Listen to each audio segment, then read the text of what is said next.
O meu nome é Ania Abrantes e sou arquiteta de formação.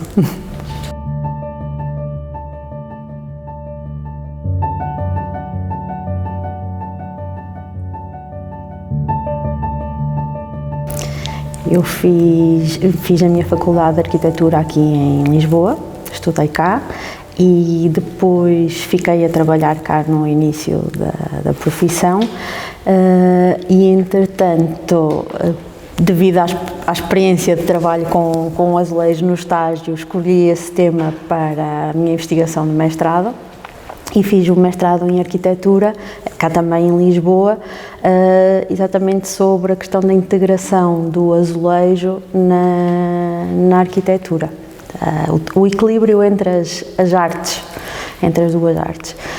E depois acabei por fazer ainda mais alguma formação, já não necessariamente a ver com o azulejo, mas com reabilitação de património arquitetónico na Faculdade de Arquitetura do Porto. Era um mundo desconhecido, até me ter sido apresentado pelas duas pessoas que vibram com o azulejo, que é a Catarina e a Rita Almada Negreiros, com quem eu fiz o meu primeiro estágio de arquitetura, e que me envolveram completamente neste mundo e no gosto de perceber tanto as características físicas do material, como a capacidade artística, como principalmente o como integrar as duas coisas numa só e tirar o melhor partido das duas, quer seja o espaço arquitetónico, quer seja o contributo do azulejo. E nesse ano tive uma sorte tremenda, porque calhou estar em curso no gabinete, ou no ateliê, como digo, o projeto de azulejo da Estação de São Sebastião, em colaboração com a artista Maria Keil, ainda viva na altura, e eu tive o gosto de ter aquelas folhas desenhadas por ela a lápis, com a quadrícula à mão, estar a passar aquilo para desenho de AutoCAD, estar a fazer a integração nas paredes atuais da estação, porque era um trabalho que estava em depósito há uma infinidade de anos e já nem as paredes para onde eram iguais, já para não falar em todas as coisas tipo caixotes de lixo e sinalética, etc., que destruíam o painel, e nós fizemos esse trabalho. E felizmente aí surgiram oportunidades, como falar com a própria Maria Keil, que foi fabuloso, não é? Nos vários contactos, como ter contacto muito próximo com a fábrica Viúva Lamego, que perceber também como se fazem as coisas traz outro encanto a toda a arte, e trabalhar com a Catarina e com a Rita, em que fizemos esse trabalho e mais alguns. E depois, desde aí, foi uma descoberta nova, não é? Perceber que é um material não caduco, não sem tempo no atual, mas pelo contrário, com uma capacidade de adequação e de implantação na arquitetura contemporânea incrível, e de valorização do que é o nosso património, do que é a nossa própria maneira de conceber o espaço, porque eu acho que o azulejo traz isso, traz uma concepção de espaço alterada, não é? Há uma das frases que depois até motivou toda a investigação que eu depois fiz de seguida, foi exatamente da Maria Keil, que era: as pessoas não veem as paredes, mas sentem-nas.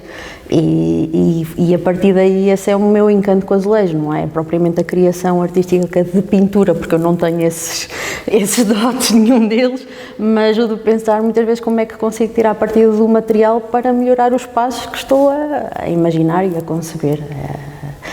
E tudo começou aí, já vão há alguns aninhos, mas muito bom. Isso foi em 2008, 2009, exatamente.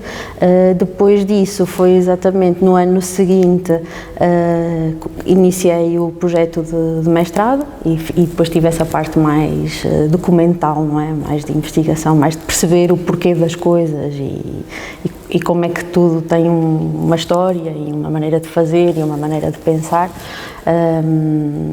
Na altura também tive o privilégio de também conseguir estar com o Eduardo Neri a discutir também todas estas concepções de azulejo e de arquitetura e do encontro entre as duas coisas, como é que, e qual era o futuro que isso podia ter, que era principalmente essa a preocupação, não é?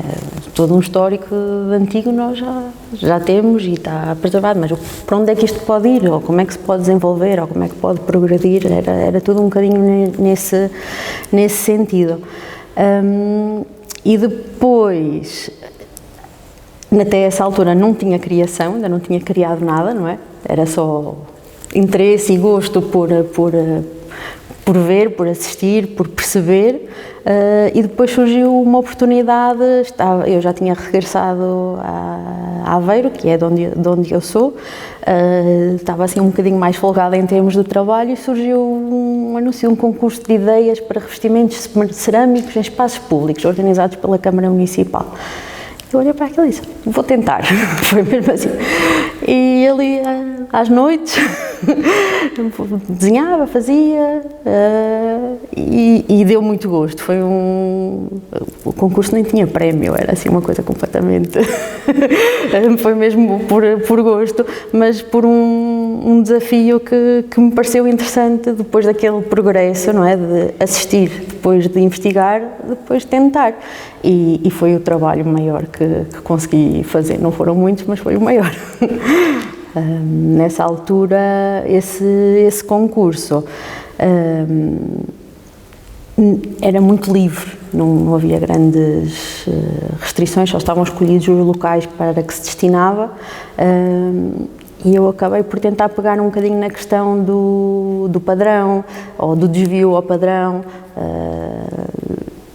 trabalho com a cor, noutra opção o trabalho com o relevo, pegar um bocadinho nas questões que me tinham chamado a atenção, não é? Lá está, mais uma vez, fugir um bocadinho daquela criação artística pela pintura, porque não era por aí, não é? Eu não iria ser a executante, aliás, era uma colaboração com várias fábricas da região em que o trabalho ia ser sempre executado pelas fábricas, mas era mesmo em termos de projeto, não é? De desenho de projeto, e foi uma boa aventura. Eram quatro locais. Eram duas passagens sobre a linha de comboio. Uma delas eu recusei-me a fazer porque eram umas paredes que tinham uma pintura mural bonita e que estavam a querer tapar por cima, e eu esse não concorri. Concorri ao outro, que é chamado Túnel do Barreiro Jurássico, e este nome é porque ao lado há um barreiro mesmo de tijolo em que há lá que é do tempo Jurássico, por isso este nome assim um bocado escandaloso, não é? E é uma passagem por baixo da linha do comboio, mas que está numa zona muito interessante, que é a zona central de Aveiro, que é a zona da Fonte Nova, onde está o antigo edifício da Fábrica Campos, da Fábrica de Tijolo, que agora é onde está a Câmara Municipal, e tem uma lagoa artificial do fim de um braço da ria. E aquela passagem era betão escuro, só betão, não tinha nada, completamente desumana, na altura até poucos carros atravessavam porque nem era um acesso que fosse muito utilizado. Agora, como as mudanças de trânsito já é mais, mas a vontade do projeto foi muito no sentido exatamente de trazer alguma escala através do azulejo e através, neste caso, da métrica e da quadrícula, trazer escala humana a um espaço que não tinha nada de conforto, não é? E uma sensação, porque o tempo de passagem no túnel não era para estar a contemplar nada. O tempo de passagem, quer fosse de carro, quer fosse a pé, quer fosse de bicicleta, é uma passagem. E o trabalho todo começou muito assente nesse princípio, que não era um painel para estar a ser contemplado, ou com tempo de observação suficiente para alguma coisa mais do que uma percepção sensorial.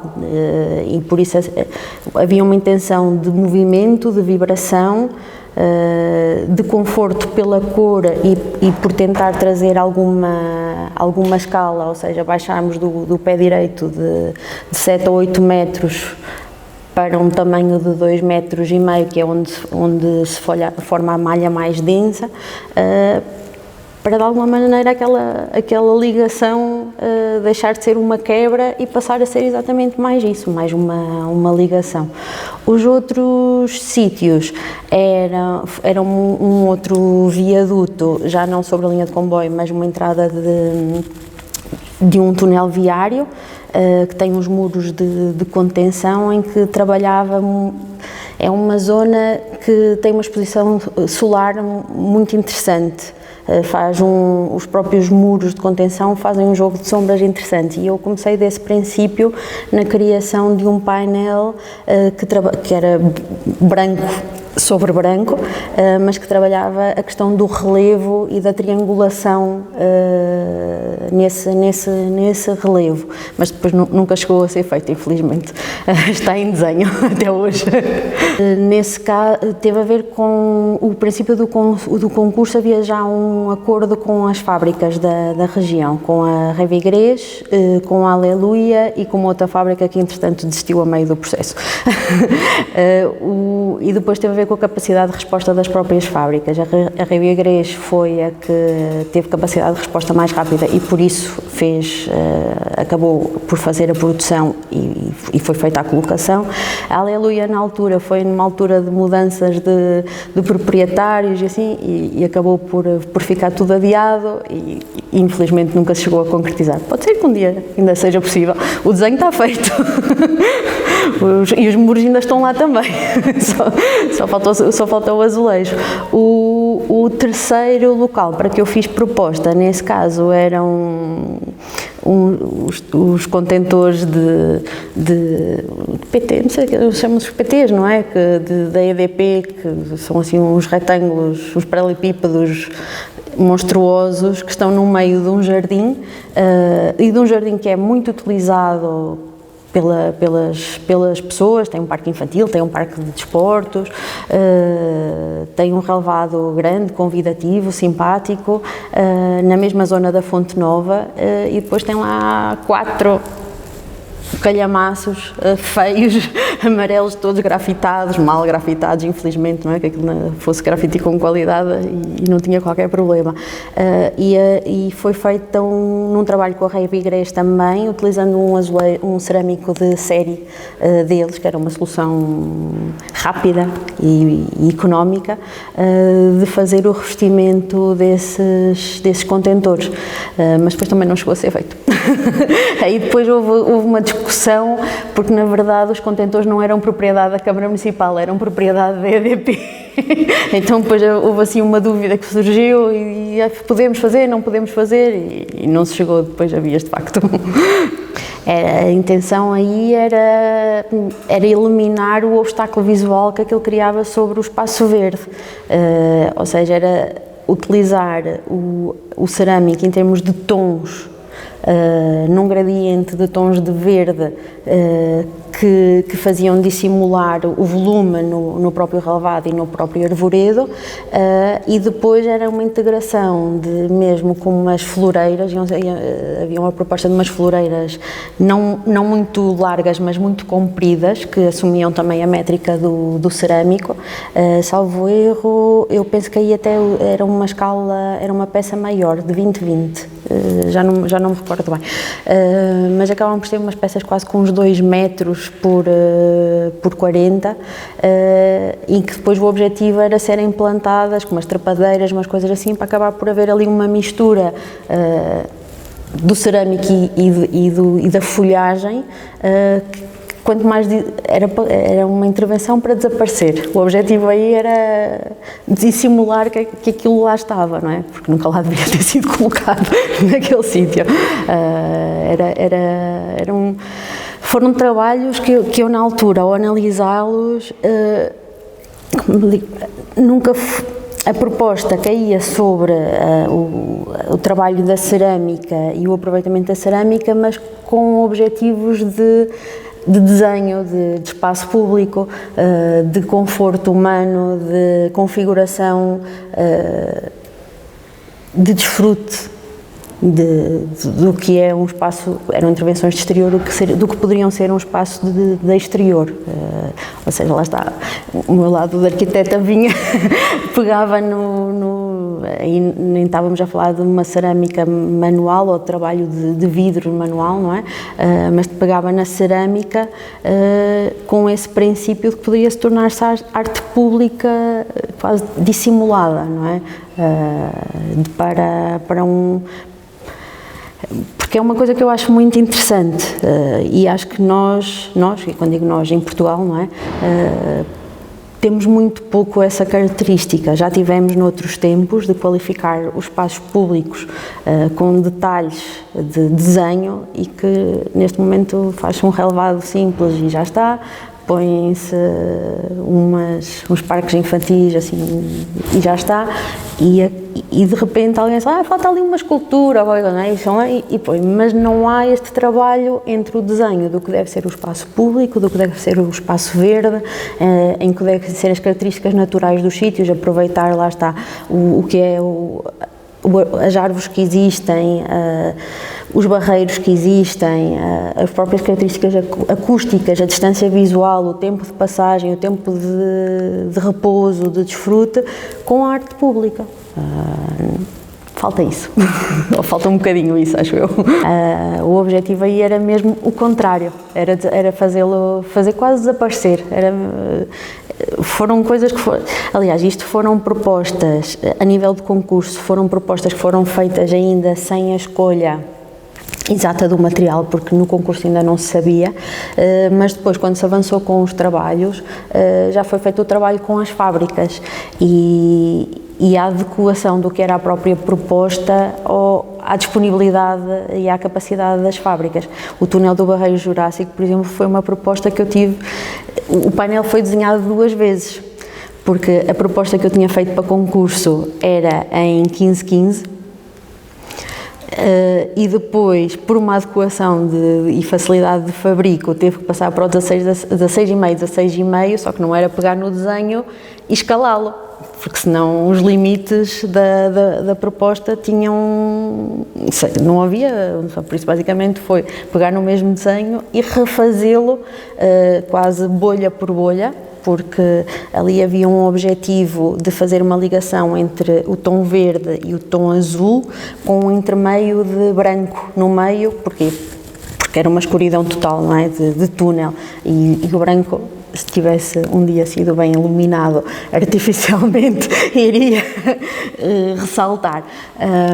E essas passagens tentavam agarrar, é claro que a parede em si não tinha qualquer qualidade, porque era uma parede de contenção que tinha sido feita pela engenharia, no sentido de agarrar bem as paredes para sustentarem a vibração do comboio, não é?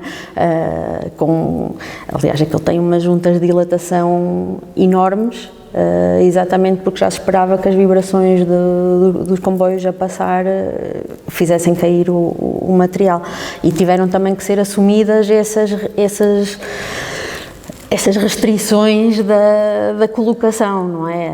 As juntas são largas, tem uma quadrícula de dilatação que corta o painel, mas faz parte, não é? E desde que isso seja aceito e bem integrado, resulta. Mas exatamente essas passagens dos tons têm têm as pontas, porque acabam por ser quase 2 triângulos com um retângulo no meio, têm as pontas, que é um início, uma bolha de concentração para dar a tal escala humana dos 2,5 metros, e depois a ligação com as pontas do teto, onde começam a zona de branco, para dar o sentido maior de iluminação. E isso não podia só escalar-se, porque senão iam ficar coisas de fora, não é? Então, basicamente, foi fazer as 16.900 e não sei quantas peças outra vez para a produção. E a aplicação foi uma coisa completamente louca, porque a grelha de painel dessa quantidade, com aplicadores que nunca tinham aplicado cerâmico na vida, e de repente não é pôr tudo igual na mesma cor, não é? Eles tinham... Então eu arranjei um código de número e de letra, não é? O sistema mais comum para as peças, mas depois eles ignoraram completamente o esquema de código que eu tinha feito e foi muito engraçado, porque a parte, por nunca terem utilizado, foram um grupo de trabalhadores, temporários, uma coisa assim, que nunca tinham aplicado cerâmico. Então, aquele código não era intuitivo para eles. Então, como as circunferências tinham centímetros, havia uma de 2 centímetros, uma de 4 centímetros, esse passou, era o 6 verde, o 8 azul. Eles arranjaram um código próprio para a aplicação. Funcionou, conseguiram, mas não, estão terrivelmente mal aplicados. Não há ali um que esteja plano com o outro, mas no conjunto ninguém nota. No conjunto ninguém nota. Eu sempre, mesmo quando ao fazer a parte de investigação sobre a integração e esse equilíbrio entre a arquitetura e a intervenção em azulejo, passava exatamente muito por isso, por nunca olhar para o azulejo como um painel com limites, olhar para o azulejo como uma integração da parede em 2D e uma integração do espaço, porque o que nós podemos tirar do azulejo, seja pelas próprias características dele, que seja pela intervenção que ele tem, nós podemos deturpar completamente a leitura de um espaço por ele, quer seja pela luz, quer seja pela cor, quer seja pelos reflexos, quer seja por uma criação de uma perspectiva ou de uma repetição, ou por desviarmos o olhar para o desvio em vez de ser para o padrão, e é essa leitura que para mim me traz o desafio e o interesse. Não é um painel para pôr uma moldura à volta, é um painel para configurar um espaço, seja ele interior, seja ele exterior, como foi o caso do túnel, não é? Não é tão perceptível, mas mesmo assim está lá a intenção. Não anda muito longe disso. Não pensei nas nuvens, mas pensei nas luzes que tirariam a ilusão do teto cerrado, por isso é um bocadinho isso, era como aliviar o peso daquele teto. É quase chegar às nuvens, é um bocadinho isso, sim. Em termos de método, esse painel específico, eu quis seguir um método que tinha assistido com a Maria Keil. Isto é, Maria Keil pegava nas folhas de quadrícula de matemática, não é? E desenhava sobre elas com lápis de cor, com caneta, fosse o que fosse. Obviamente, eu já domino a ferramenta informática, por isso eu fiz exatamente isso em AutoCAD. A primeira coisa que eu fiz foi uma grelha e trabalhei sobre a grelha. Isso foi automático, quase, e bastante intencional, porque eu queria seguir essa regra. E depois a escolha e o princípio do desenho foi esse. A questão depois da adaptação ao fabrico já veio mais tarde. Porque assim podia-se ter tratado de um fabrico de azulejo de vidrado tradicional com uma pintura. A Reiva não trabalha esse tipo de cerâmica, não é? Então acabei por fazer uma adequação ao que eles trabalham. E na altura falaram que nós podemos fazer uma impressão com a cor ou com o branco. E eu, assim, quer dizer, funcionava na repetição do círculo, mas não funcionava na sensação de vibração. E depois lá conseguimos ir a um ponto. Aliás, eu até tenho umas peças só com os círculos estampados.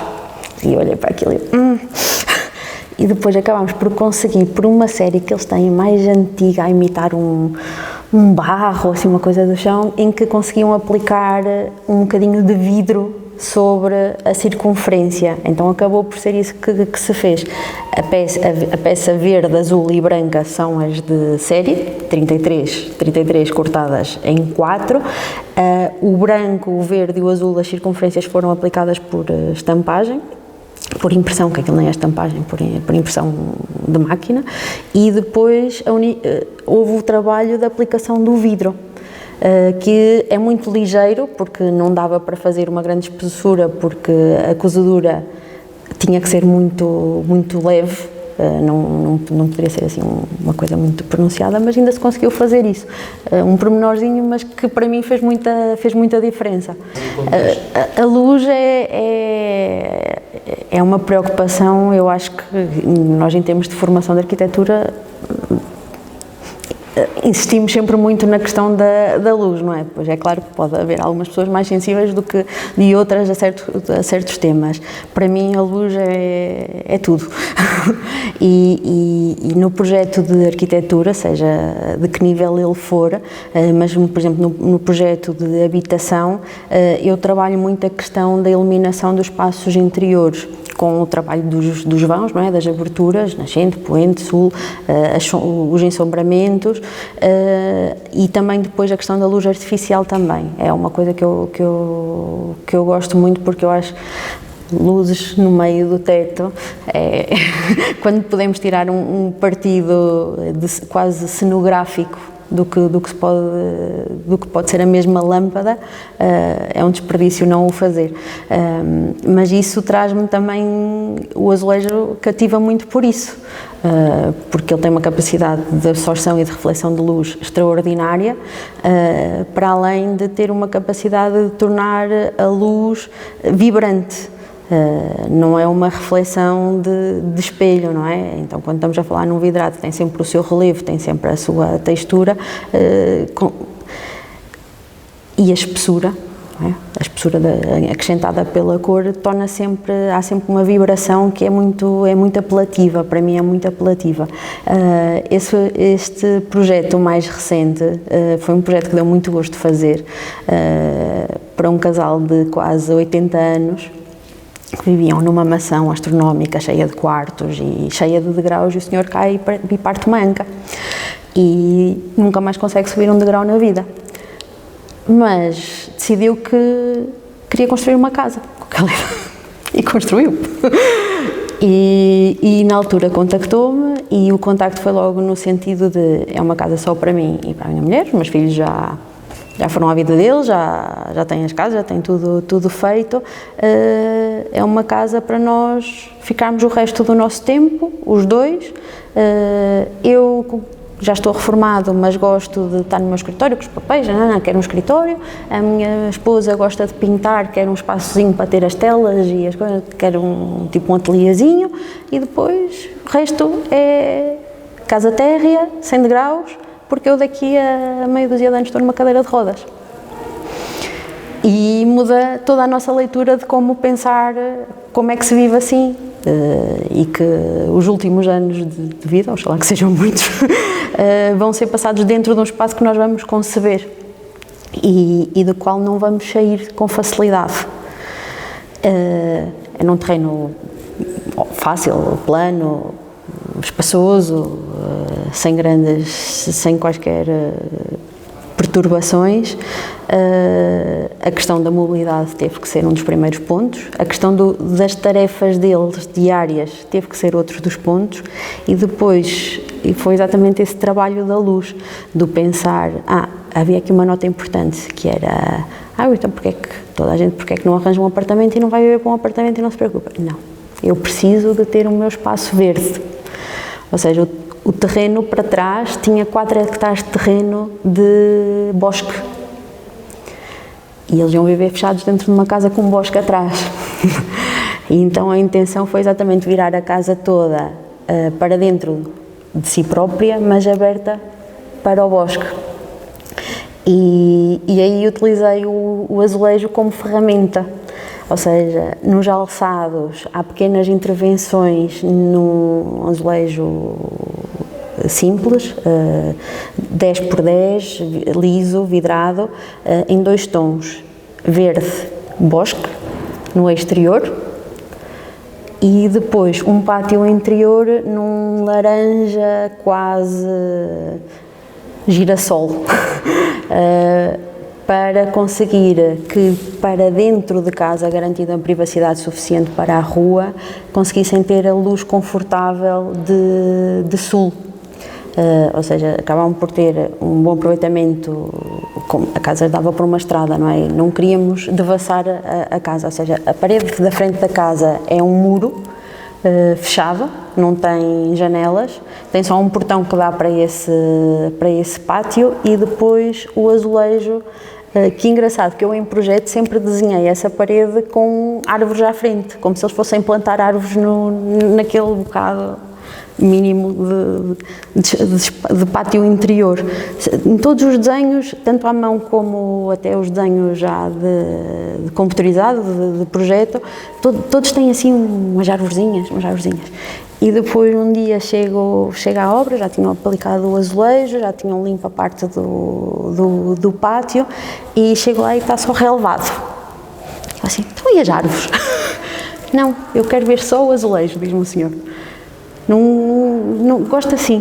E eu olhei e disse, engraçado que nunca tinha pensado neste espaço assim, mas realmente o poder dessa reflexão da luz é muito maior se não tiver lá as árvores. E funcionou. E é interessante que é o sítio onde o senhor tem lá a sua cadeirinha, lê o seu jornal, todos os dias, a levar com a luz, não direta, mas refletida pelos azulejos. E traz... a própria cor do vidrado traz essa luz mais quente, que era um bocadinho essa intenção. Um dia de nevoeiro, que nós em Aveiro temos muito, não é? Muito nublado, muito nevoeiro, etc. Esta cor vai ser o suficiente para aquecer a casa e para quem não sai de casa vai trazer esse calor.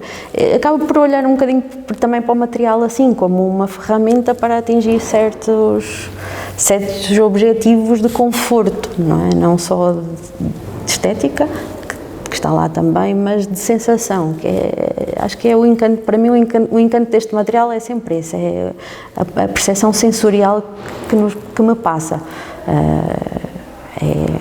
Não há muitos materiais como este, nesse sentido. Essa é a que é mais notória, porque também tive a liberdade para me estender mais, tanto na escolha cromática, porque felizmente, às vezes quando nós estamos a trabalhar com os proprietários das habitações, nós temos que pensar, estamos a projetar para eles, não é? São eles que vão olhar para aquilo todos os dias. E não são todas as pessoas que conseguem às vezes abraçar as nossas ideias por verem nelas uma permanência para a qual vão olhar todos os dias. Há uma moradia que eu fiz uma reabilitação, uma casa de adobos de praia, ali dos anos, início do século XX, 1910, não temos data precisa, 10, 15, com os pormenores muito bonitos, mas estava em péssimo estado, era toda em madeira e a madeira estava toda podre, mas tinha uma fachada com os elementos decorativos lindíssimos e com um tom, quando picámos a cal, o tom que estava estava completamente esbatido, mas para encontrarmos um tom grená por trás nas camadas de cal, por baixo das repinturas mal feitas que tinham sido executadas no passado. E, por exemplo, lá está, esse elemento permitiu-me fazer numa zona de entrada que acabou por ir para uma lateral da casa, a zona de entrada é revestida em azulejo do mesmo tom grená, ou seja, utilizar a peça lisa, e neste caso séries de fábrica, de venda comum, mas tirando alguns partidos como parte das paredes, não como um painel limitado e moldurado, mas como parte das paredes e como parte do espaço arquitetónico. Neste caso numa entrada, noutra casa fiz aí já foi mais um painel. Também tem um grande envidraçado para um pátio traseiro e a zona da ligação, o elemento físico entre vidros, acabou por levar um painel de branco com relevo que dá a volta para fora, para o pátio, e entra para dentro para a sala.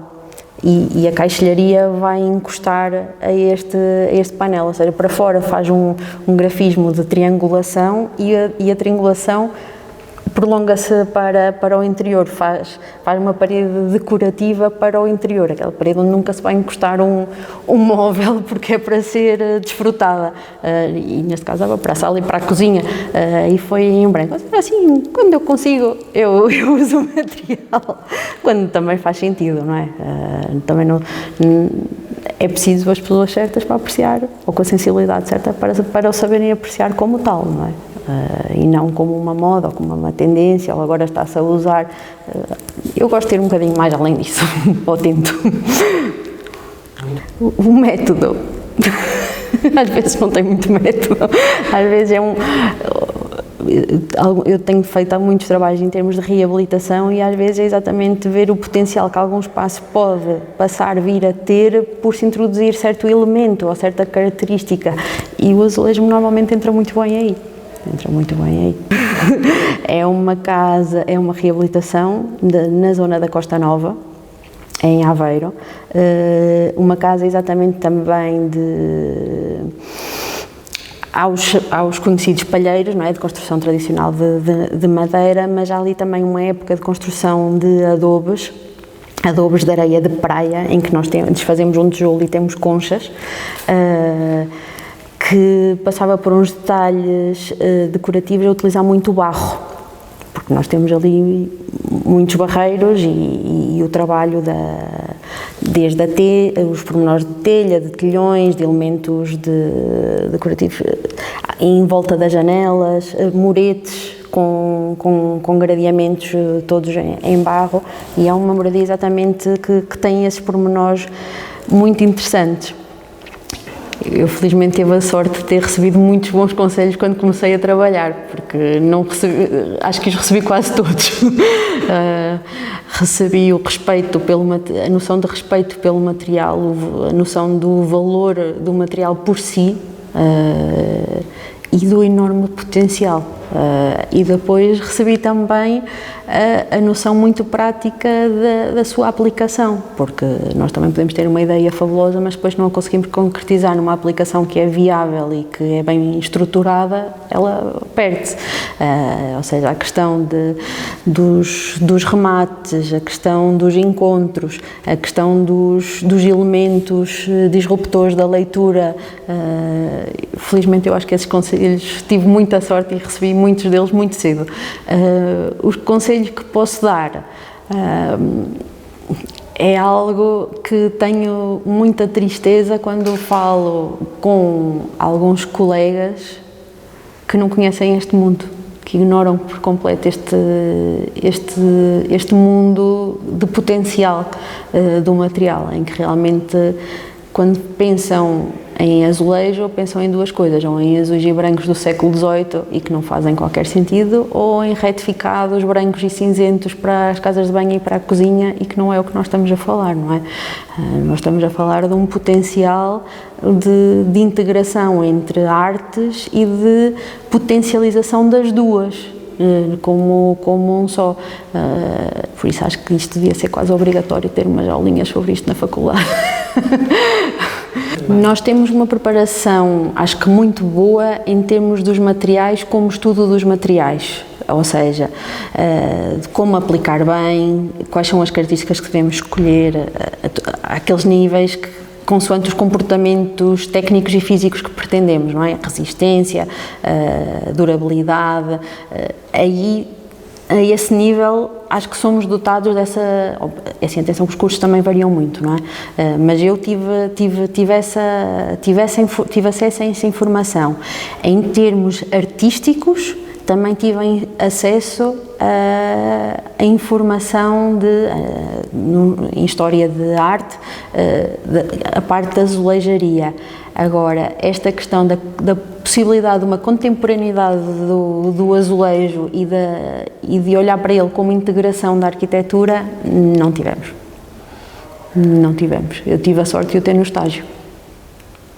E já o passei a muitos colegas, que já é uma vantagem, mas acho que devia, e quando eu falo, quer dizer, aqui estamos a falar da parte do azulejo, mas acho que ainda deveria ir além disso, devíamos estar a falar de uma integração de artes por artes, a pintura mural, a escultura, o trabalho que era uma coisa que tivemos um período não muito distante de nós, tão forte nisso, e que depois acabámos por, eu acho que não só perdê-lo, acabámos por desentendê-lo. Por exemplo, eu quando estava a fazer alguma investigação no azulejo, a estudar os casos do Brasil, que foram muito mais longe, muito mais cedo do que nós, não é? Quando era uma tradição portuguesa, mas eu acho que neste momento, e com muita alegria tenho acompanhado o trabalho de vários colegas nesse sentido, está-se a voltar. Há muitos maus usos, só por cá é para ser para alojamento local, então fica bem ser em azulejo, não é? Lá volta tudo atrás, não é? Mas acho que temos neste momento muitas pessoas a usar muito bem o azulejo, e oxalá que continue a desenvolver. Há um exemplo que eu tenho adorado seguir, que é da Mariana, está-me a faltar, Vasco Costa. Ela também já foi. É um dos casos que eu quando comecei a ver as primeiras fotografias, as primeiras imagens, dizia, que encanto, e lembro até de alguma coisa, que pena eu não poder estar a fazer isto, ou não ter os recursos para poder estar a fazer isto, e alguma revolta, porque sendo de Aveiro, que é uma cidade com uma tradição cerâmica brutal, e eu conhecendo algumas das pessoas da indústria, e falo com elas e digo assim, porque temos que voltar a fazer aquele o mais tradicional, só que o mundo económico é outro. E pensam em aeroportos e em superfícies de milhares de metros e coisas desse género, e o mundo é outro, mas tenho pena porque muitas vezes estão lá ainda os executantes, estão lá ainda os artistas, são coisas que estão a perder-se porque o mercado também ainda não acordou o suficiente para isso, mas o trabalho da Catarina e da Rita também sigo com toda a atenção e com muito carinho, mas quando começaram a aparecer aqueles painéis, as fachadas integradas, o controle dos relevos nos emolduramentos, é muito encantador, acho um trabalho muito encantador. Eu recordo, eu fiz a métrica de imediato, tinha o desenho limite das duas paredes, fiz logo a métrica até para ter uma noção da escala, porque as paredes são enormes e olhar, por exemplo, se eu fosse desenhar à mão, eu não ia ter controle da dimensão que estava a fazer, porque para uma parede daquelas me caber numa folha deste tamanho, uma pessoa era assim. Ou seja, desenhar azulejo, se eu quisesse fazer, eram pintinhas, não é? Tocava com o lápis assim. Então eu recordo-me, fiz a métrica em computador, mas depois houve alguns desenhos sobre papel vegetal, em que eu fiz as manchas de cor e como queria que elas se entrelaçassem. Exatamente por esses encontros do branco estar mais em cima, dos pontos mais fortes, mais disruptivos, porque há uns pontos que começam tipo bolha, não é? Tem as bolas maiores no meio e depois vão desvanecendo, e depois há o sítio onde eles se encontram que são mais disruptivos.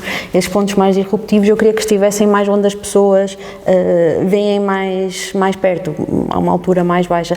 Ou seja, houve um bocadinho esse desenho de base geométrica e já calculada para ter um controle de escala, e depois houve um desenho na altura não sei se foi com lápis, já não me recordo bem, se foi com lápis e depois passei uma água por cima para aquilo diluir um bocado, na questão dos encontros das cores, e havia um objetivo, que era as duas paredes não serem simétricas. Ou seja, haver uma passagem do verde para o azul, mas não ser por espelho, que teria sido a solução mais fácil, não é? Ou mais rápida. Então acaba por, de um dos lados, é o verde mais dominante, onde vai surgindo o branco, e do outro lado é o branco onde se vai diluindo o verde. E depois o contrário, na outra ponta do branco vai surgindo o azul e do outro lado o branco vai diluindo-se o azul. Não sei se isto é assim trocado ou se é exatamente em ambos o paralelismo, mas isso também era uma coisa que não pretendia, ou seja, que a vibração não fosse monótona na simetria, que houvesse quase sempre uma sensação do passar do lado de cá para lá não fosse imediatamente igual à de lá para cá.